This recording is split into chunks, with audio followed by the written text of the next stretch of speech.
I'm Mombirella. I'm Yukita Cosplay. And I'm CJ Peterson. Welcome to Magic Making Mischief. Worked Hard is already joining us. She says like number 2. So get your wands to the ready because we solemnly swear, maybe, we solemnly swear we're up to no good. And speaking of being up to no good, today is Mombi's birthday. So before we start, we're going to sing happy birthday to Miss Mombi. Join along in the comments and sing happy birthday. Definitely. 3, 2, 1. Happy birthday to you. We love you. Happy birthday to you. You're special. Happy birthday, dear Mombi. And a little crazy. Happy birthday to you. We And many sucked more. at that. But you know that we love you. Marissa works hard, joined us with the wands. Marissa says hi. She also said happy birthday and worked hard to happy birthday to you. So happy birthday, Miss Mombi. Today we have a returning guest, Mr. Shane Glasgow, who likes to share us from Round of all applause. Yes. Welcome, sir. Happy to have you back. Good to be back. Yeah. So today we're going to be talking about something new. We talked about Purgatory Scream Park last time. Today we're going to be talking about Trans World's Halloween and Attractions Show. What is that and what is that? So every year they have a big show in St. Louis. It's where the vendors release the new and big props for the haunt industry. If you've seen in Purgatory, if it wasn't homemade, more than likely it come from the Trans World show. So it's just it's a spot to release your new items, show off your product and kind of reach out and interact with the customers. It's an amazing show. It's one of the biggest of its kind. Nice. Awesome. Julie Brock says, "Hey y'all and happy birthday." Thank you. Find out who that was. So can you kind of give a little bit more detail on what exactly that is? And yeah, so in the haunt industry, you've got props, costumes, masks, fake blood, you name it. Anything in the haunt industry is created by somebody, and the creators of these whatever item, they'll come to this show. They got cash and carry items. You can place orders. Most vendors try to have everything out well before Halloween, that we got time to build and set up. Essentially, so the last several years they've had a Halloween side, and they've incorporated a Christmas side. So they've got these basically Christmas decorations. You name it. I mean, lights, yard decorations, blow molds. Everything. It's a really, really big show. And again, you got people from all over the world, vendors and customers. Me and Ryan, we run Purgatory, but 916 Productions is our set design company. So we went for years as buyers, and for the last 4 years, we've went as vendors. And we've kind of set the new industry standard on faux detailing product.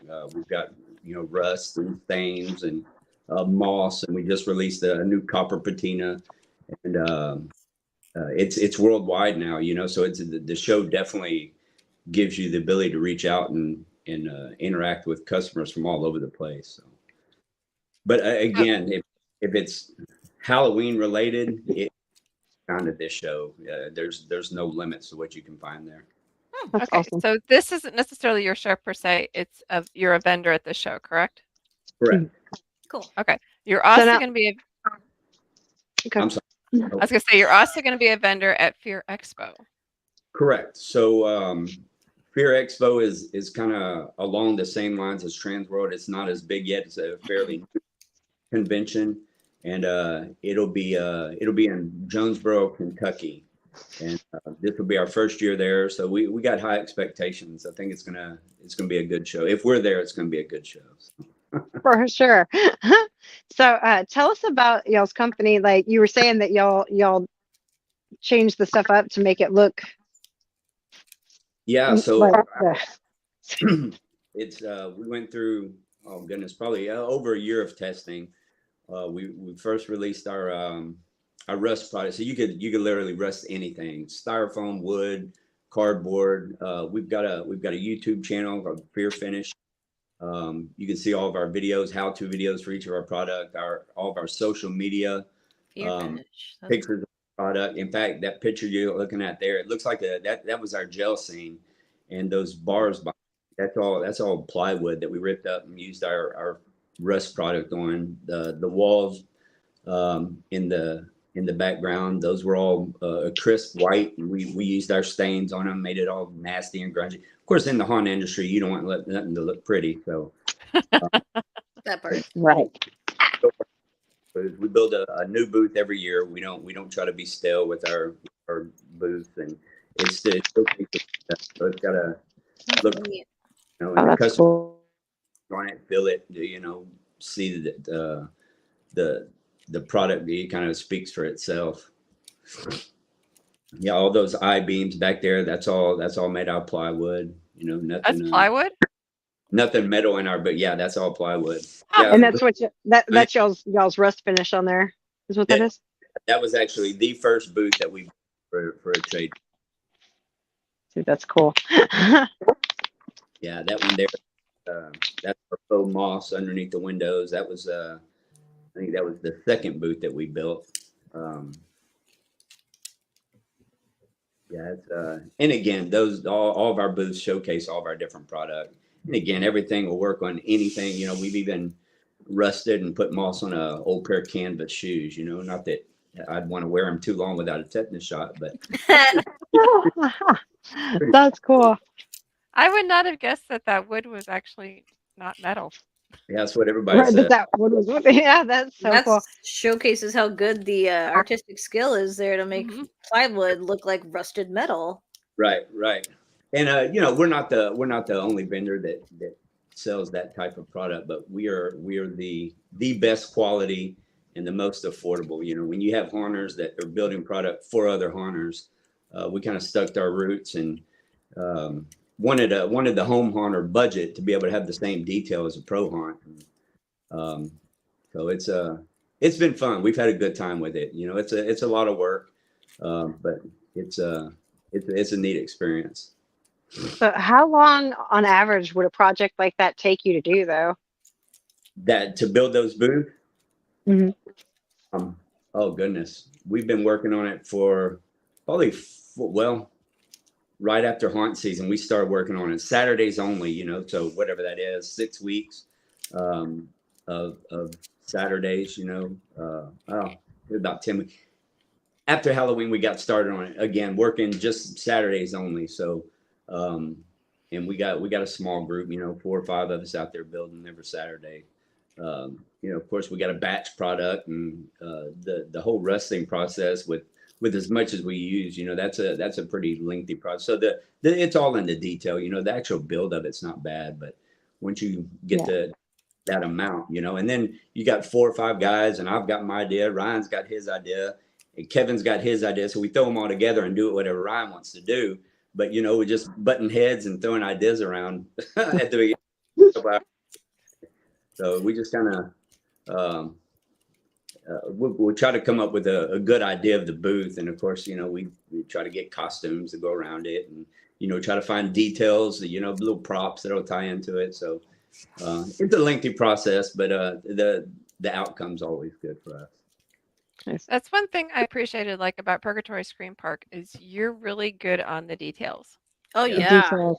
Yeah. So if y'all haven't seen, I was gonna say we did a behind the scenes, and we actually got to go through with the lights on. We didn't share the whole thing because we didn't want to spoil too much, but some of the details were so cool, and you're not going to see those with the lights off going through the regular Purgatory, you know. And it was just, we had to share that. It was so cool. Works Hard wants to know, do the elements mess with the process like rain or moisture? Yes. So with the rusting process, it's definitely got to be dry. You know, if you've got the ability to do it indoors during the winter, we highly suggest that. And again, our product, it's just Mother Nature on steroids. You know, it's got actual metal in the product, and our active super static. We got the most potent activator on the market. And once you spray this stuff down, you know, you just kind of paint it on, stipple it on, and you activate it, and you essentially just walk away. But in the right elements, you know, it's gonna be a faster cure time. You know, you're gonna get more vibrant colors mixed in it. You know, a lot of people they'll use a product and spray it down, walk away, and it's just brown. You know, it looked like it was painted on. Ours legit looks like rust. You know, it's got the oranges and the brown reds in it. You know, so temperature and weather definitely could affect the process. Now, you can use it outdoors, leave it outdoors. You know, it's going to be fine out in the elements. The wood will rot before our product falls off of it. You know, so nice. We on everything. Y'all seen it in the outdoor attraction. Yeah. Yes, I was gonna say this was at Purgatory. On some of it, right? Yeah. It's everywhere out there. So elements will affect the cure time. Won't affect the whatever your product is if it's out in elements. So you have the rust. What other products do you have on your booth? We've got rust effects. We've got stains. We got 4 different color stains. We've got a brown, black, green, and yellow. We've got 5 UV stains, which again y'all seen in Purgatory in our clown section. We've got 5 stain colors. We've got a moss. It's a faux moss. You can kind of put it on anything as well. And then we just released our copper patina, which you can. I don't know if you can check out our Facebook page. It'll show. I had 2 resin tiger heads, and we took them over. We coppered them and patina them. It just looks like an old chunk of copper now, you know, like an old statue head. But that one released. Got and every year, you know, we don't like to show up with the same product year after year. If you're not adding to your list of products, then you know you're just gonna go stale. You know, might as well just sit around and wait for the next guy. So here's my question: is this tried and true products that like y'all find, or are these ones that like y'all actually create yourselves? We create everything ourselves. You know, obviously there's chemicals involved. Chemicals yet. But you know, everything is mixed together. It's all batched. You know, we've got a big warehouse that we batch everything in. But it's all and there was a lot of testing. You know, with our rust activator. You know, we had a decent idea, and we ended up going to one of the colleges and paid the professor to come up with a. Wow. That's cool. That's neat though. Again, that would make this metal rust quick, and then we come home and Ryan tweaked it for several months, and about 15 minutes, and your product's going to look rusty and nasty and gnarly. So it's pretty very cool. Did he study chemistry? I'm just curious. Like, who's the chemist? Awesome. So he just Ryan took a process and he just tweaked it. No chemistry. We're driven, but our motivation comes from different areas, you know. So of course, again, if we use it in the haunt, we don't have to go out and buy it if we can make it, and you know the cost to make it. We try to keep the cost of that minimal to turn around and sell it to the next customer. So makes sense. a lot of playing around with stuff. So what does your booth look like this year for those who are going to be at those particular events to try to find you? That's the secret. So every year, you tried. I tried. Customers, they'll get a special prize, and we did seen the first booth that we built. So we did little mini I-beams. The second year we did I think it was a wrench, you know, the time with the gas station, and then we did last year with the prison scene. We did keys, and so every year it's kind of become a hit, you know, and we put them on little lanyards. That way they can wear them around the neck, walk around and advertise for us. And really different little pics of the booth, but we never tell nobody what it is until Trans World. The big reveal. So make sure to try to find them if you're there. Yes, that's exactly right. Because we're limited to 100, and after next year, so next year will be our 5th year. If you can show up at our booth with every giveaway from year 1, then we'll have a pretty unique prize for you. So there's probably gonna be cool. a eBay and kind of. That's so cool. Y'all get a prize. Go find them, guys. And if you got them all, then you get a special prize. Even more. It's fun. This is going to be probably our toughest build. You know, it's going to be our coolest booths yet. So it's going to be a neat one to see. So you just try to kind of outdo yourself each year, kind of like you do with Purgatory. Correct. Yeah. Try to get bigger and better every year. In fact, the first year we were just one floor, and you know, depending on how much floor space you get, depends on the cost. And it's the booth space are not cheap, so we decided to go up, and eventually we'll be 4 or 5 stories high, I guess. Goodness. Very cool. So do y'all usually go places and do the process yourself, or do you sell the products, or do you do both? So they offer classes at Transworld. You know, there's all kinds of seminars and classes, and we could go to one and show how, but we're so busy at our booth. We're literally talking and selling product from the time the doors open till they close. So we've yet to do one at Transworld. We went to several different shows where Texas Horner Convention, Mesquite, Texas. We went to that one. We did demos. You know, one year we attempted to do a demo, and you know, it's so cold in St. Louis and in the building. Just the process didn't work quick. You know, they had to come back the next day and see that the product had literally started to rust. But it just there's so much going on that, you know, it's got to be a special show for us to, you know, do a hands-on demo of our product. Mm-hmm. Well, the link for both Fear Expo and then the Transworld Halloween and Attraction Show are both in the comments themselves. So the Halloween and Attraction Show is March 7th through 10th. When is Fear Expo? Oh my goodness, I knew you were going to ask me that too. It's the beginning of beginning of April. What other shows do you have through the year? 2 weeks into April. And again, it's all over social media. You know, if you look up Fear Expo, it's in Kentucky. I can give that much information, but I want to say it's the 10th through something. Each one is a 4-day event, you know, Thursday through Sundays. Cool. But I exact dates for Fear. Do you have any other ones that you guys are slotted to join in for this year? We try to do the Texas Horner Convention every year because it's in our backyard. And I just don't know yet. Like if we the last 2 years, we've sold our booth in St. Louis.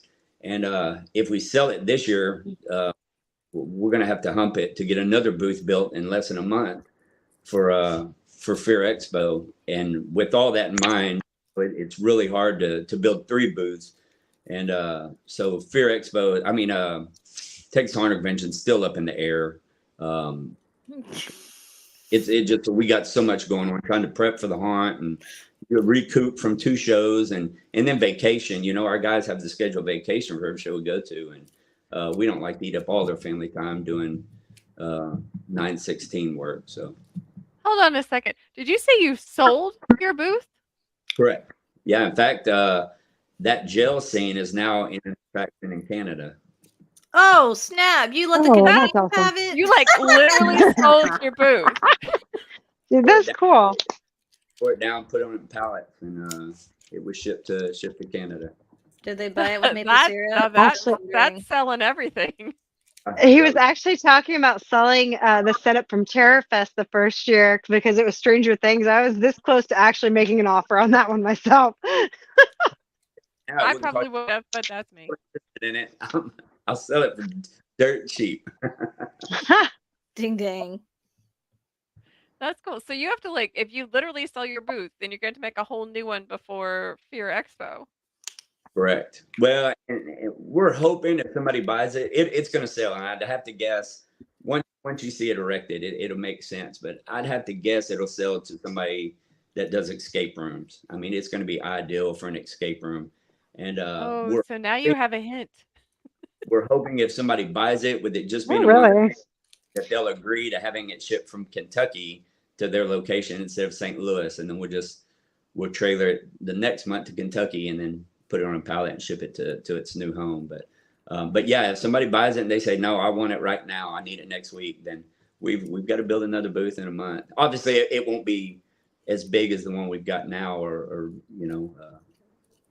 won't be as hard of a build, because we're going to St. Louis with 7 guys to wreck this booth, and we go to Kentucky, we'll only have 4. So it's going to be a monster with minimal recoup time.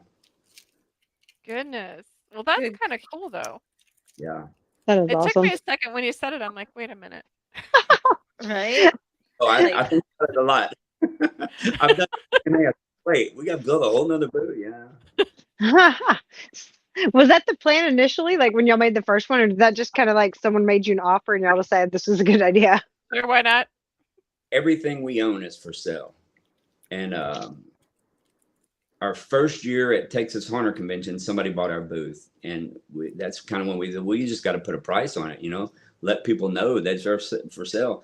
And we try to build booths that'll tie into the haunt somewhere, that way if we come back home with it, we've got a use for it, just like our Stranger Things booth, we've got no use for that in the haunt. So we like to build our booth that tie in. And unfortunately, last year we sold the gel scene and we needed it. So we had to come back. We had to come back twice as big for the haunt, and same thing with our gas station.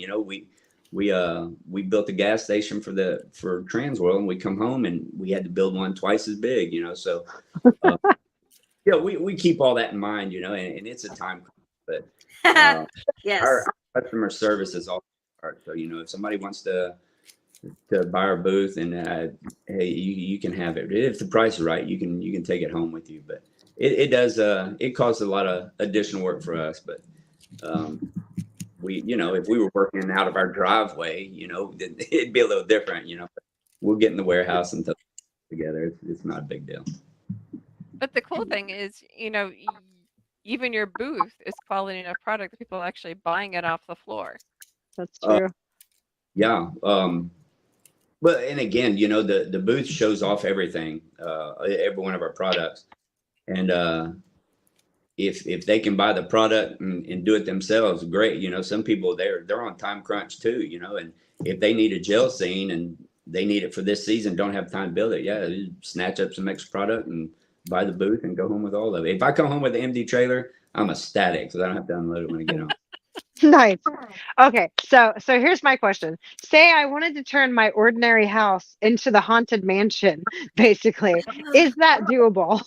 It is. So we actually sold 10,000 gallons to a guy overseas that wanted to rust up his entire castle. No, I'm kidding. That's a total fact. Be silly. But yes, you can. We sell to other than the haunt industry. People, they'll buy a rust product to patina their vehicles. We had a guy that bought a bunch to do a man cave. There's some big producers that have picked it up. I don't know. I'd never heard of him. I'm just so unattached from YouTube and stuff like that. But Mr. Beast, I guess my gosh. He's bought 2 of our, yes, he is. He bought a couple rust kits from us. So it's for way more than just haunted attractions. You can. That's a big name. That is, especially like for YouTube and stuff, for sure. Wow. Yeah. I said, who's Mr. Beast? Who's Mr. Beast? So Lord. Cool. I know it's cool to be on the map like that. That's awesome. That's a big deal. Cool. Yeah. So what's next for, say, Purgatory? Do you have any cool ideas coming up that you wouldn't mind sharing as I don't know what I'm doing next week. Literally, we get done with haunt season, and we are geared for 9/16. It's all for trade show booths. We do have some ideas for the haunt. We've got a lot of changes to do on the inside. Again, when we started, we didn't have our set design product. So we just kind of went with what we had. Watered down paint for stains. It looked all right for what we had, but it's not up to par. So we're changing out a bunch of our insides. We'll be changing up certain rooms that we just feel like it's wasted space. For years, our intent was to change out the statue hallway. It's a lot of real estate for one little startle that if we used it, we use it. If not, then there's just statues you walk past. So we got some areas that we're contemplating. Again, it just everything is kind of time permitting. Depends on what we got going on, how much we change. I think outside, the outside attraction will probably stay pretty similar. We had some hiccups this year. I think one of y'all may have landed in our ball pit and got stuck for a minute or two. I think that was a recurring theme since we got to go through it a couple of times. Actually, I did notice like it was No idea who you're talking about, wasn't it? Like during the lights off walkthrough, I think was there not like a lot in there? Or was that not on purpose though? I don't know. There was close to 30,000 balls in that thing. Yeah, I just remember going down. I remember there being more. Remember that too. Before then, maybe it just got busy and they got pushed out because I did notice a lot were like elsewhere, and so I was wondering about that. And then the first hour in, there was 20,000 balls outside in the walk. So again, that makes sense. Kind of backfired on us. So again, we'll make small changes. It's fine. It's fine. It's all good. It's fine. Everything's fine. Well, I tell you, we learned a couple of things. The zombie Disney princesses were fun, but not very practical for going through the haunts. Yeah. So very itchy. For yourself, you two wore dresses. I wore pants. Speak for yourself. Yeah, I think Jasmine. There's that. Especially like mine was just very itchy. Mine was just very itchy with the claw mark. Yeah. Yep. But other than that, it was comfy. Until I hit the ball pit and hit the ground. Otherwise, it was good. Don't wear heels for sure. That's one thing I'd definitely say for that. No. That's a hard pass there from now on. Yeah. All right, hold on. I'm gonna backtrack. So real quick, just for those who didn't know, we're talking about Purgatory Scream Park, which is in Kingwood, and it is got 5 different themed haunts, and it is amazing. We got to go through it. We shared video footage of some of the highlight moments and stuff, and some of the behind the scenes in another video. So definitely check those out because it was amazing. We loved it. So. And if you haven't by now, stop this and go watch it, just so you know. You will see me being Princess Grace as Princess Merida. Oh yes, she is beauty. She is grace. Well, she was a zombie princess, so it made total sense. Marissa says cool. Well, we're running out of time. We have 2 minutes left. Is there anything you would like to add, sir? That's it. Check out our social media, 916 Productions. Again, we're on YouTube as Fear Finish. You can go to fearfinish.com. You put your eyes on all of our different products. And that's about, that's it. If you can't make it to St. Louis or Kentucky and you're in the Houston area, come by Purgatory and you'll see all of our product as well. It's all over throughout our attraction. And if you haven't been to Purgatory, you've got to go. Yes, you should definitely go. At least once. I'm chicken and I still do it. Well, Shane, and actually go through it. Yes. In the dark, not just the light. When it's active. Yo, hey, I got that much out of me. All right, that was big. That's all right. We love you. Thank you so much. A joy as always. Mombi, happy birthday. Happy birthday, Mombi, the movie star and the spider extraordinaire lady. Oh, yes. We actually do have a special coming up extra this week, Thursday, 7 p.m.